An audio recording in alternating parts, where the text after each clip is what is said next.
होगी. Okay. We are going to solve MCQ and we have 4 row, first row, second row, third row and fourth row, and fifth row is for the offline. So first row, let us start. A mixture of, you stand up, a mixture of milk and groundnut. A mixture of milk and groundnut oil can be separated by. Option is sublimation, evaporation, separating funnel and filtration. A mixture of milk and groundnut can be separated by, wait. A mixture of milk and groundnut oil can be separated by sublimation, evaporation, separating funnel or filtration. Sublimation. अब तो तुम मुझे जवाब दोगे, what do you mean by sublimation? What do you mean by sublimation? What is the definition of sublimation? First row, anyone? What is the definition of sublimation? First row, tell me. No answer. 0 marks for the first row. Second row, what do you mean by sublimation? Third row, what is sublimation? You are not knowing sublimation. क्या कर रहे हैं आप? पढ़ नहीं रहे हैं? Yes. वो what? Wait. Just your time will come. Yes. Process of changing the answer is the process of conversion of solid directly into gaseous. Wait. Yes. Wait. Few minutes. What is sublimation? The process of changing directly solid into gaseous state and vice versa. यानी just opposite. Gaseous को convert कर देंगे solid में on cooling. That one is known as sublimation. तो क्या यहाँ हम sublimation कर लेंगे milk का जी? Second row. Milk और इसको separate करने के लिए कौन सा आंसर सही होगा? तुम दोनों में से कोई? इसका आंसर गलत है, बैठ जाओ, गलत आंसर दिए. फिल्टरेशन. दोनों लिक्विड है, दोनों को छान देंगे, क्या मजा आएगा भाई? दोनों छन जाएगा, दोनों एज ए फिल्ट्रेट आ जाएगा ना जी. Milk is a liquid. Wait, you will get the marks. Wait, यहाँ पहले इनको देख लें कि इनकी क्या स्थिति है. आ रहा है, वेरी गुड. ठीक है, दोनों फिल्ट्रेशन में आ जाएगा ना भाई, दोनों लिक्विड है. Second row, fourth row, third row, दो लिक्विड है, दो लिक्विड को कैसे सेपरेट करेंगे? मिल्क एंड ग्राउंडनट है. ठीक है, sublimation, evaporation, separating funnel and filtration. Separating funnel. Okay मानवी, आंसर यही देना था, सेपरेटिंग फनेल. ओके रखा, yes, your answer is separating funnel. Okay, now offline class, online class से कोई भी बोलोगे, मुझे जवाब दोगे. एक स्टूडेंट, प्रखर का भी नाम आया था. प्रखर, मुझे जवाब दोगे, what is the basic principle here? Why we are able to convert, separate these two liquid, that is milk and groundnut, by using separating funnel? Why we are going to use separating funnel? Why we are not doing evaporation? Why we are not doing other methods? या distillation ही क्यों नहीं कर ले रहे? What is the cause? Groundnut oil है बेटा, oil है. Question में ग्राउंडनट तेल की बात कह रहा है. दो लिक्विड है, मिल्क भी लिक्विड है और ग्राउंडनट भी लिक्विड है.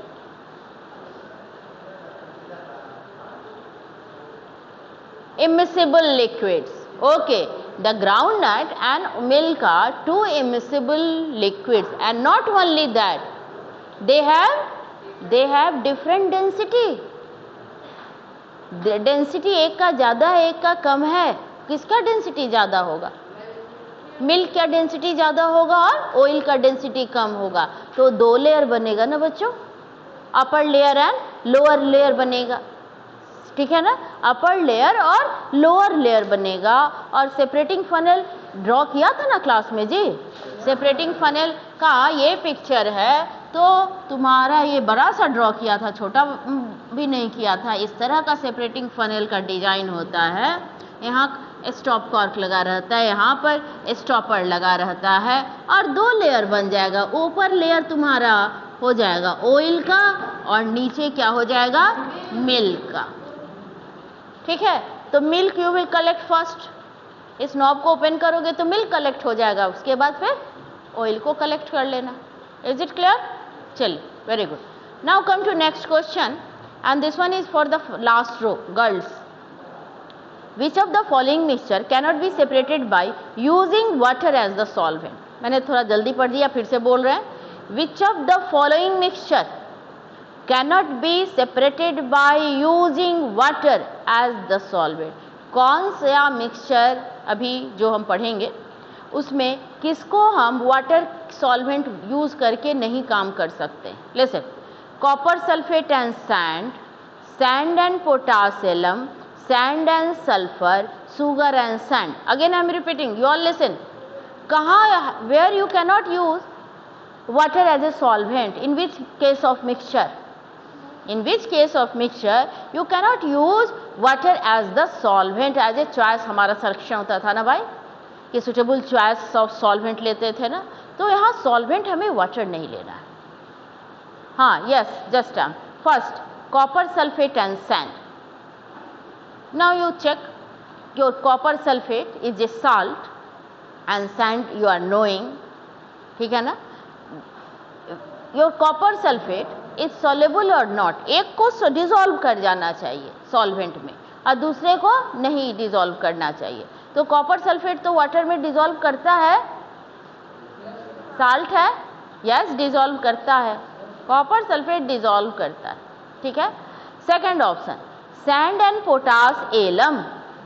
अब नाम बहुत खतरनाक, लेकिन मैंने तुम्हें इसीलिए तो हम कह रहे हैं भाई खतरनाक नाम डाल दिया, लेकिन मैंने ऐसा नहीं कि कोई चीज़ नहीं पढ़ाया है।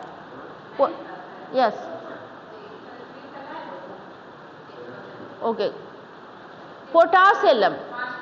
Have I not told you about the double salt? Perhaps नहीं कहा होगा।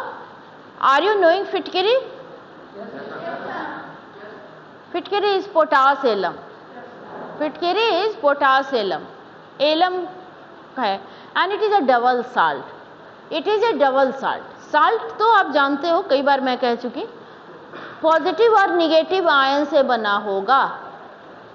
साल्ट्स का मतलब नमक नहीं, साल्ट्स का मतलब सिर्फ अगर नमक कहना है you say that common salt. घर में जो टेबल साल्ट है हमारा, that is the common salt having the formula NaCl, and in NaCl you have also cation and anion। Cation और अनायन का तो नाम जरूर सुना है लोअर क्लास में। ये पॉजिटिव आयन, निगेटिव आयन, ठीक है। Any salt, it is a family, salt is a family of ionic compounds. Salt is a family, एक परिवार है किसका भाई? आयोनिक कंपाउंड्स का। What do mean by ionic compounds? As such substance which consist of positive ion and negative ion. ठीक है, ये बात हर समय काम देगा, कंफ्यूज होने की नहीं जरूरत है कि साल्ट का मतलब आयोनिक कंपाउंड, और आयोनिक कंपाउंड का मतलब कि ऐसा सबस्टेंस, ऐसा सॉलिड होता है। साल्ट्स यूजुअली साल्ट सॉलिड्स ही होते हैं। किससे बना हो? पॉजिटिव आयन से बना हो और निगेटिव आयन से बना हो। ठीक है, पॉजिटिव आयन और निगेटिव आयन से बने हुए सबस्टेंस को हम क्या करें? साल्ट। और मेटल, नॉन मेटल का भी नाम सुना है? सुना? मेटल हमेशा यूजुअली, अब कोई एक्सेप्शन निकल जाए तो बात दूसरी है, आपके लिए मैं लेमैन के जैसा कह रही हूँ। पॉजिटिव आयन यूजुअली कौन बनाता है भाई? Metal ion. और निगेटिव आयन यूजुअली कौन बनाता है? Non metals. तो क्या NaCl में सोडियम मेटल नहीं है क्या? क्लोरीन नॉन मेटल नहीं है क्या? Okay, so you have large number of salt, लाखों करोड़ों साल्ट है हमारे पास। For example you can say 10 example हम ऐसे ही दे रहे हैं। For example calcium chloride salt है, जिंक सल्फेट, जिसका तुम नाम में भी सुने हो, जिंक सल्फेट, सोडियम सल्फेट, कल भी 2 साल्ट का नाम बताया था, क्लास में वॉशिंग सोडा और बेकिंग सोडा की बात कर रहे थे, NaHCO3। तो अभी दिक्कत लग रही होगी फार्मूला में, लेकिन इसके लिए परेशान नहीं होना। हमारे पास लाखों करोड़ों साल्ट हैं और मैक्सिमम साल्ट वाटर में सॉल्युबल होते हैं। कुछ ही साल्ट पानी में नहीं डिसॉल्व करते हैं, ठीक है ना, कुछ ही साल्ट पानी में नहीं डिसॉल्व करते हैं और वो क्या होंगे, तब अनडिसॉल्व रह जाएंगे, इनसॉल्युबल पानी में रहेंगे। तो प्रेसिपिटेट का कभी नाम सुना है किसी ने? नहीं, कोई बात नहीं। अगर कोई चीज़ डिसॉल्व कर जाए, नमक को पानी में डाला, डिसॉल्व कर गया, क्लियर सॉल्यूशन मिलता है ना। देखा है, नमक को घोला है या चीनी पानी बनाया है, चीनी को पानी में घोल दो, क्या होता है, एकदम कहीं फिर 4 चम्मच चीनी आराम से 1 गिलास पानी में घुल जाएगा। बहुत ज़्यादा डालोगे तब नहीं घुलेगा, ठीक है। तो ये क्या हुआ, चीनी पानी में डिसॉल्व कर जाता है, सॉल्युबल है। इसी तरह नमक पानी डाल बना लो, कॉमन साल्ट डाल दो 2 चम्मच पानी में, 100% डिसॉल्व कर जाता है, ठीक है। सॉल्यूशन हमारा क्लियर सॉल्यूशन तैयार हो जाता है। कॉपर सल्फेट को घोल के बताए थे ना भाई क्रिस्टल करने में, कॉपर सल्फेट ही साल्ट, यानी मैक्सिमम साल्ट हमारे सॉल्युबल होते हैं, यानी कुछ नहीं पता चलेगा कहाँ गया, कहाँ खो गया, वी आर नॉट नोइंग। लेकिन कुछ सब्सटेंस जब पानी में डालोगे वो इनसॉल्युबल होगा, तो क्या करेगा, धीरे धीरे सेटल डाउन करेगा। नहीं डिसॉल्व किया तो रह जाएगा ऐसे ही ना सॉलिड फॉर्म में, तो वो सेटल डाउन कर जाता है। हाँ, वही सस्पेंशन होता है। Very good answer. सस्पेंशन ही हमारे प्रेसिपिटेट भी हो जाते हैं। फॉलो करके मेरी बात, कि जो नहीं डिसॉल्व करी, सब जानो केमिस्ट्री का बेस है, कितना भी पढ़ जाओ, बेस नहीं सही रहेगा तो कुछ नहीं समझ में आएगा। अब मैंने क्या कहा कि ये सारे साल्ट और सब पॉजिटिव और निगेटिव आयन से बना है, और बनाओ ना जितना मन करे, जिसको तुम जानते हो, पोटासियम क्लोराइड, ठीक है ना, कैल्शियम क्लोराइड बनाया, पोटासियम फ्लोराइड बना दो या पोटासियम ब्रोमाइड बना दो, सब साल्ट है। और सब में देखो K+ है, Br-, K+ है, F-, K+ है, Cl-, Na+ है, ये 2-। ये कहाँ से प्लस माइनस आ रहा है? It is there is a certain rule. कोई कहीं आपको घबराने की नहीं जरूरत है कि भाई क्या है, ये Na+ है और इस पूरे यूनिट पर माइनस होता है। तो हम लोग सीखेंगे इस बात, और यही मैं बार बार कहती हूँ कि भाई यूजुअली हम क्लास में तुम्हें इलेक्ट्रॉनिक कन्फिगरेशन पढ़ा के मॉलिक्यूलर फार्मूला सिखाते थे, जो कि इस बार नहीं किया है। ऑनलाइन जब से शुरू हुआ है तब से नहीं किया, क्योंकि हर एक क्लास में सिलेबस एक होना चाहिए और हर संडे को ऑनलाइन टेस्ट हो रहा है। पहले ऐसा नहीं होता था, तो इस कारण मुझे बराबरी करना है सबके साथ, इसलिए नहीं तो ये सब तुम्हारे लिए ईजी लगता है, तुमको लगता है कि अरे मैम कुछ बोल ही नहीं रही है, सब हम जानते हैं। ओके, मॉलिक्यूलर फार्मूला सीखना तो, लेकिन इसके लिए मैंने आपको एक वर्क करने के लिए दिया था, क्या भाई, 1 से 20 एटॉमिक नंबर याद कर लेंगे, ठीक है। उस समय मुझे नहीं कहिएगा कि अब मुझे नहीं याद है, अब 1 से 20 याद हो जाएगा तो 30 तक जाएंगे। Okay, so our problem is here, which of the following mixture cannot be separated by using water as the solvent? कौन से मिक्सचर को हम पानी एज ए सॉल्वेंट हम नहीं यूज कर सकते हैं? हमने क्या पढ़ाया था भाई फिल्ट्रेशन, ये इसमें सेपरेशन में 3 मेथड 3 मिक्सचर बताया था, solid in solid, solid in liquid and solid in liquid in liquid, liquid in liquid, solid is solid plus solid, solid plus liquid and liquid plus liquid. तो solid plus solid में 2 method बताया, 3 method, एक magnetic separation method, दूसरा by using suitable solvent, suitable, या third हमारा क्या था भाई, मैग्नेटिक मेथड था, और तीसरा था सब्लिमेशन, सब्लिमेशन तब यूज करेंगे जब एक सबस्टांस डायरेक्टली हीट करने पर गैसियस स्टेट में कन्वर्ट होके फिर सॉलिडिफाई हो जाए, यदि ठंडा मिल गया उसको। दूसरा, मैग्नेटिक के लिए क्या होना चाहिए था भाई, मैग्नेटिक बिहेवियर एक को होना चाहिए था, मैग्नेट से अट्रैक्ट होना चाहिए था। और तीसरा जो by selection of suitable solvent, उसके लिए क्या होना चाहिए, 2 सॉलिड ले रहे हैं, उसमें से एक सॉलिड को जरूर डिसॉल्व कर जाना चाहिए दिए गए सॉल्वेंट में, यानी मैंने जो चॉइस किया, ओके, एक को सॉल्युबल होना चाहिए, एक को नहीं सॉल्युबल है, तो छान देंगे ना, उसके बाद एक डिसॉल्व कर जाएगा, एक नहीं डिसॉल्व करेगा, होगा ना। तो जब फिल्टर कर देंगे तो जो नहीं डिसॉल्व होगा वो तो रेसिड्यू हो जाएगा, और दूसरा फिल्टरेट, दूसरा किस फॉर्म में ऑब्टेन करोगे, फिल्ट्रेट। इतनी बात क्लियर हो गई, याद आया, मैंने पढ़ा चुकी हूँ। अब यहाँ ऑप्शन है, सुनो, copper sulphate and sand. Your copper sulphate is soluble in water and sand is insoluble. तो यहाँ वाटर, यहाँ तो वाटर सुटेबल चॉइस हो गया ना, वाटर यहाँ सुटेबल चॉइस हो गया ना।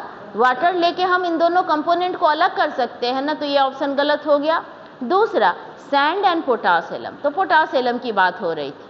हर में तो कुछ सिखाना ही है, इतना बात एक्स्ट्रा देता है कि आपको हर को डिस्कस करने की जाती है। Potash alum is a double salt, फिटकिरी, having the formula K2SO4, potassium का सल्फेट एक साल्ट।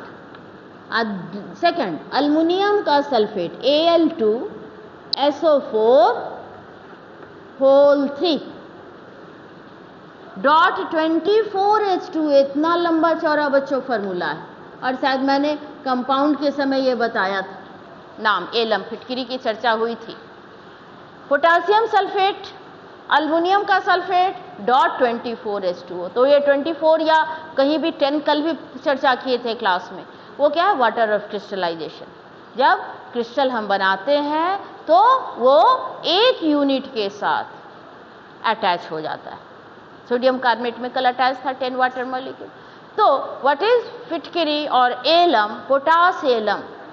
पोटास एलम इसको इसलिए कहा गया बच्चों क्योंकि पोटासियम का एक साल्ट है, और कोई कह दे क्रोम एलम, तो क्रोमियम, पोटासियम वाले के साल्ट की जगह कौन होगा, क्रोमियम का साल्ट होगा। समझ में आ रहा है बात, ठीक है। ये कैसा है भाई, सॉल्युबल है पानी में, फिटकिरी पानी में सॉल्युबल है।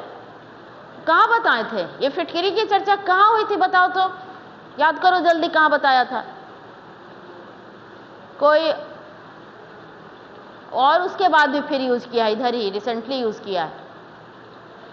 जब फिल्टरेशन सिखा रहे थे, सीटी वाटर में फिल्टरेशन बता रहे थे, तो एलम डाले थे सस्पेंडेड पार्टिकल को जमा करने के लिए।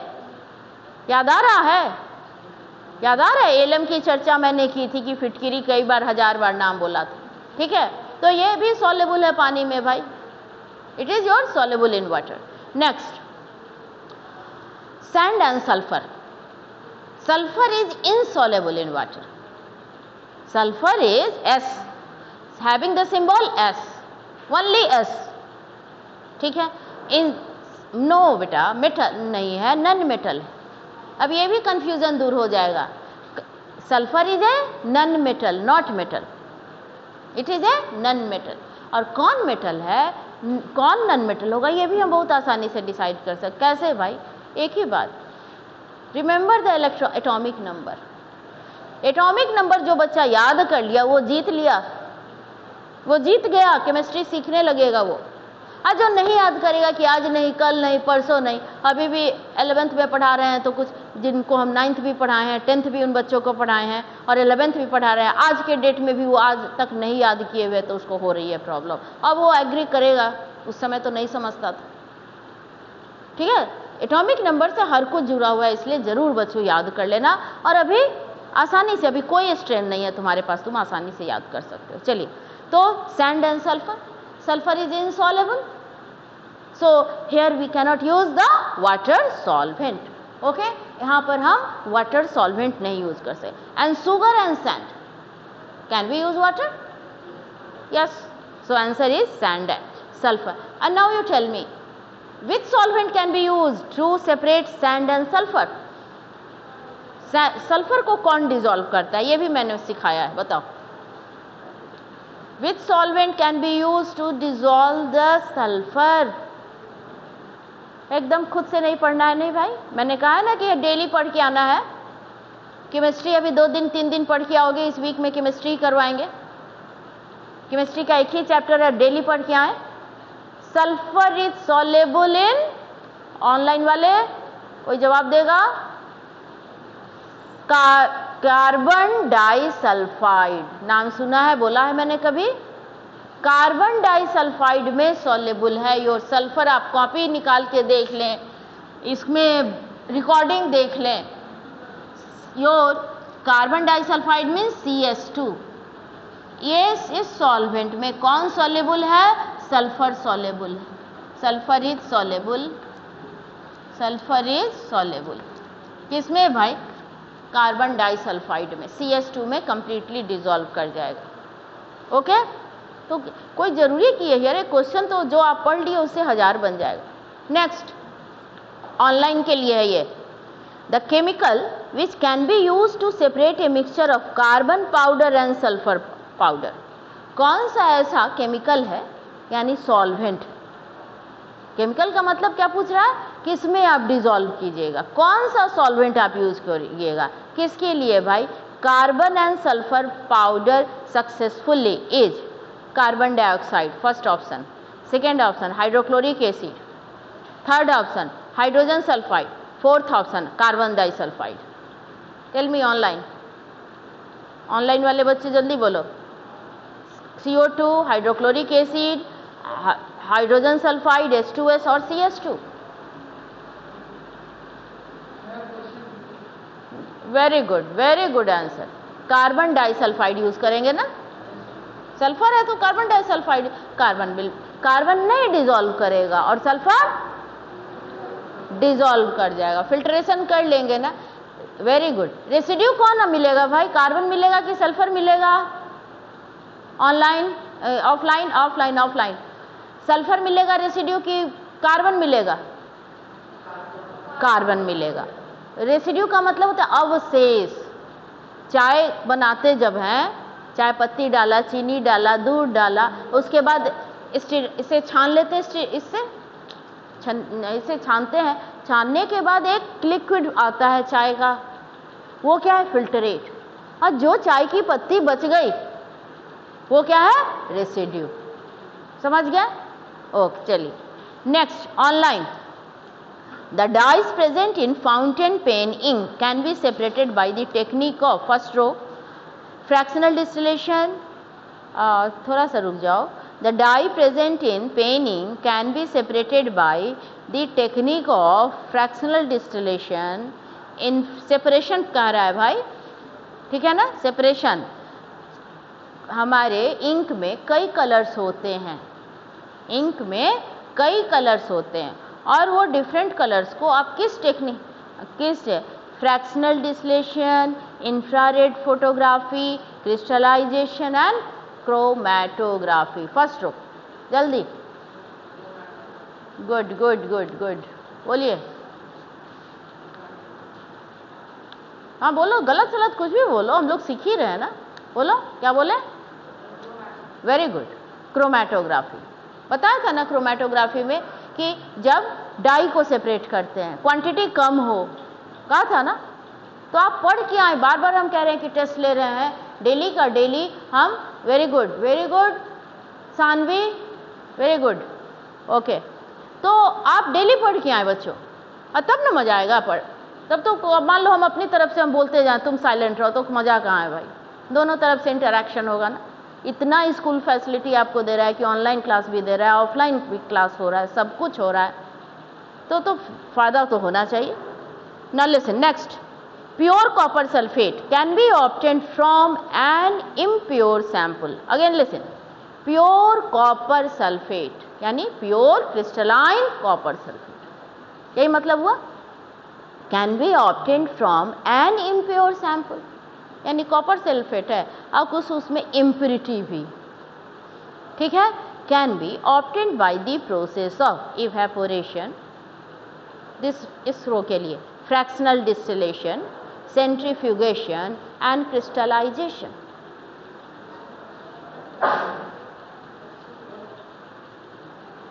हाँ, इधर से आंसर आ गया मेरे कान में। Very good very good very good. आप लोग बोलो जल्दी। यहाँ ऑफलाइन आके ज़्यादा शांत हो जाते हो, क्या होगा? बोल रहे थे सही, बोलो ना। क्वेश्चन नहीं समझे, इन लोग समझ गया, तुम लोग नहीं समझा। क्रिस्टलाइजेशन, हाँ एक बार, तुम तो एकदम स्लो लर्नर बन जाओ, है ना, स्लो लर्नर बन जाओ कि एक बार नहीं सुनेंगे, 2 बार 3 बार, तब तक कोई जवाब दे ही देगा, काम निकल गया, है ना। मैंने कहा कि आपको हम कॉपर सल्फेट का इम्प्योर सैंपल दे रहे हैं, यानी उसमें सर्टेन इम्प्योरिटी भी है, और वो भी सॉलेबल इम्प्योरिटी, वो भी सॉलेबल। इनसॉलेबल तो भाई फिल्ट्रेशन से हट जाता है, चाय की पत्ती हट जाती है भाई, तो इनसॉलेबल तो फिल्ट्रेशन, लेकिन जो डिजोल्व कर जाए, कॉपर सल्फेट को पानी में घोलेंगे तो जो डिजोल्व कर जाए उस पानी में, उस इम्प्योरिटी से कैसे बचाएंगे, और हमको चाहिए प्योर क्रिस्टलाइन कॉपर सल्फेट, तो क्या करेंगे, एक क्रिस्टलाइजेशन बना लेंगे, कब कर लेंगे, ठीक है ना, crystallisation. Now come to next, the material which is added to water during purification method. देखो आ गया, the material which is added to water, हाँ प्यूरिफिकेशन प्रोसेस बोल ही दिया आंसर, क्या यूज करते हैं, पोटासियम पर मैग्नेट कह रहा है कि क्या भाई प्यूरिफिकेशन में कौन सा सबस्टांस डालते हो, तो एलम ऐड करते हैं, ठीक है ना, स्पेशली पोटास एलम ही ऐड करते हैं, क्रोमियम एलम नहीं ऐड करते हैं, क्योंकि वहाँ उसकी प्रॉपर्टी बदल जाएगी। सब कुछ पानी में हम जो इसको ड्रिंकिंग वाटर में डाल रहे हैं ना भाई, जो हमारे बॉडी को खराब नहीं करे उसी को ना डालेंगे, ठीक है ना, इन्हें क्यों कोई एलम डाल दिए, ऐसी बात नहीं होगी। Okay, answer is potash alum. Next question, the technique which is use to separate particles, कौन सी टेक्निक यूज होती है to separate particles of a solid suspended in a liquid quickly, suspended in a liquid quickly, जल्दी से मुझे particles को settle down. अरे option सुन लो बेटा, इसमें एक चीज हालांकि छोड़ दिया है, इसको और लिखना चाहिए था, the technique which is use to separate particles of a solid suspended in a liquid quickly, quickly कह रहा है, यानी बहुत एकदम समय नहीं है, जो खुद भी सेपरेट हो सकता था उसके लिए भी मेरे पास नहीं समय है, तुरंत हम सेटल डाउन करना चाह रहे हैं, तो कौन सी टेक्निक यूज करेंगे, डिकेंटेशन। डिकेंटेशन का मतलब क्या होता है, डिकेंटेशन मतलब थोड़ी देर छोड़ दिए और या बैठ गया, और जिसको कहते हैं कि ढाल लेना, कुछ गंदी नीचे हो रह गई या ऊपर का पानी हम ढाल लिए, डिकेंटेशन। सेंट्रीफ्यूगेशन, सेडिमेंटेशन, फिल्टरेशन, जल्दी बताइए, मैंने फिर से मैं बोल रही हूँ, ध्यान दो अपने बातों, क्वेश्चन का क्या, सेकेंड सेंट्रीफ्यूगेशन, सेंट्रीफ्यूगेशन सही बोल रहा है ये बच्चा, बोलो सब कोई, वो बिल्कुल नहीं होगा, वही होगा, वो बिल्कुल नहीं होगा बेटा, वही होगा। क्या कहा, क्विकली करने के लिए, क्विकली करने के लिए कह रहा है, तो सेंट्रीफ्यूगेशन में हम लोग यही करते थे ना, उसमें बस इसमें यहाँ ये नहीं लिखा है कि फाइन पार्टिकल्स, बस नहीं लिखा है, टाइनी पार्टिकल्स की चर्चा नहीं किया, लेकिन मान लो बड़ा ही पार्टिकल है लेकिन तुमको बहुत जल्दी चाहिए भाई, तो हम क्या करेंगे, फोर्स लगा देंगे सेटल डाउन करने के लिए, बैठने के लिए फोर्स, सेटल डाउन करे फोर्स, कौन सा फोर्स, सेंट्रीफ्यूगल फोर्स, बताया था ना कि कैसे सेंट्रीफ्यूगल हाई स्पिन पे रोटेट करा देते हैं, कंटेनर में मटेरियल को रख देंगे, सॉल्यूशन को रख देंगे, and that spinned at high rate, so centrifugal force will act upon it, okay, and so it will help to settle down quickly, so centrifugation, okay. Now come to next, this question is for online, naphthalene can be separated from sand, online वाले ध्यान दो, हाँ, from sand, हाँ, very good, तुम लोग question भी हम नहीं पूरा बोले, naphthalene can be use from sand, naphthalene को हम सैंड से कैसे अलग करेंगे, हम इतना ही बोले, इधर से आंसर आ गया, तुम लोग बोलो, वेरी गुड, सब सब्लिमेशन का मतलब समझ गया अच्छे से, very good, okay. Next, which of the following cannot be separated from air by the process of fractional distillation, which of the following cannot be separated from air by the process of fractional distillation, distillation की मदद से कौन विच of the following को किसको हम नहीं separate कर सकते हैं by using fractional? Listen, oxygen, argon, hydrogen and hydrogen. 3 को तो हम सेपरेट किए ही हैं, ठीक है। 3 को, इसका मतलब हाइड्रोजन क्या, यानी कि वो लिक्विफाई नहीं हो रहा है, हाइड्रोजन लिक्विफाई नहीं हो रहा है, तभी ना हम नहीं सेपरेट कर पा रहे हैं, ठीक है। चलिए नेक्स्ट आ जाइए। Which of the following cannot be, ये तो हो गया। The correct increasing order of boiling point of liquids, oxygen, oxygen, liquid oxygen, liquid argon and liquid nitrogen, ठीक है। किसका बॉइलिंग पॉइंट सबसे ज़्यादा है, किसका बॉइलिंग पॉइंट सबसे कम है? फटाक से बोलो, सबसे ज़्यादा किसका है, सबसे कम किसका है? क्या सिखाया था ट्रिक? नो, किस, हाँ फिर से, हाँ हाँ, तो माइनस सबसे ज़्यादा तुम बोले -196। माइनस भी लगा हुआ है भाई। मैंने तुम्हें कहा था याद रखने के लिए नो, क्या सिखाया था? नो नहीं कहे थे, नो याद रखो, N फॉर नाइट्रोजन और लास्ट में ऑक्सीजन, बीच में आर्गन। नो याद रहेगा तो याद रहेगा, ऑन नहीं याद रखेंगे, नो याद रखेंगे। और किस में भाई? लो, सबसे लो -196 नाइट्रोजन का, -186 आर्गन का, और उससे भी ज़्यादा किसका है? -183 ऑक्सीजन। तो सबसे बाद में बॉयल ऑक्सीजन होगा, सबसे पहले बॉयल कौन होगा? नाइट्रोजन। आप बच्चों रिसेस हो गया, आप भी जाओ, 2 मिनट आराम कर लो, फिर क्लास करोगे, एंड